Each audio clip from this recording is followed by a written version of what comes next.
Hello everyone, I want to show you few tricks for the character creation in PlaneShift and also tell you some stuff that I think you need to know. So when you start the game, this list will be empty, you will have obviously no characters here and you just have to click on create character. This will start a small sequence with a story where everything begins, and basically what you see here are the races of the game. Now this is the universe view, but basically clicking on one, you will choose your race, okay? These are the home planets of the races. So for example, we choose this one, and here we have the description. There should also be a voiceover that now I have turned off. And you can rotate the character like this, and you have to click on customize here on the left. Sorry, my head is in front of it. But you can click on customize, randomize your name if you want, change the appearance of the character. Every character is slightly different characteristics. And what you can do here at the bottom right, where there is this big golden arrow, you can click and look at your stats. One thing I want to tell you is that these initial stats are not so important in terms of advancement, right? Because in the character creation, you will have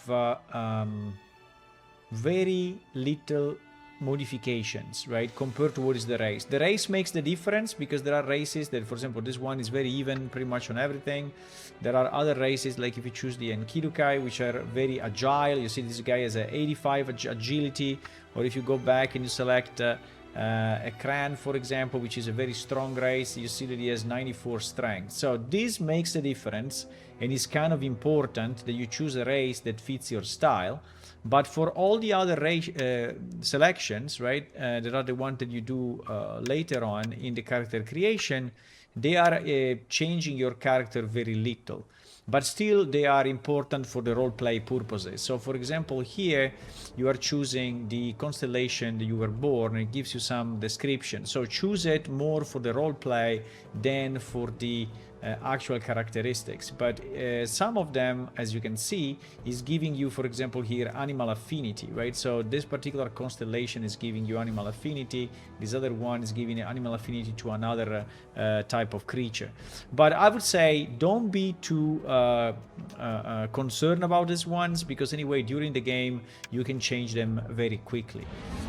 Now here you are choosing your childhood, your adulthood, and all your history before joining the game. So it is also mostly for role play, but every selection is giving you different bonuses, like bonus on will, bonus on strength, bonus on agility. You can choose them as you prefer.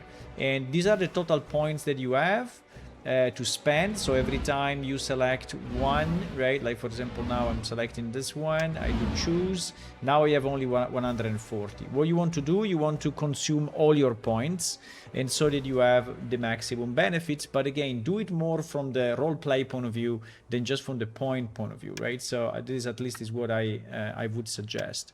And then in this case I move forward even if I don't have points. Then there is a story going on, and then you reach the main world. So these are just the tips I wanted to give you on the character creation. You can create up to 4 characters. You can delete the characters and remake them. Thank you. Bye.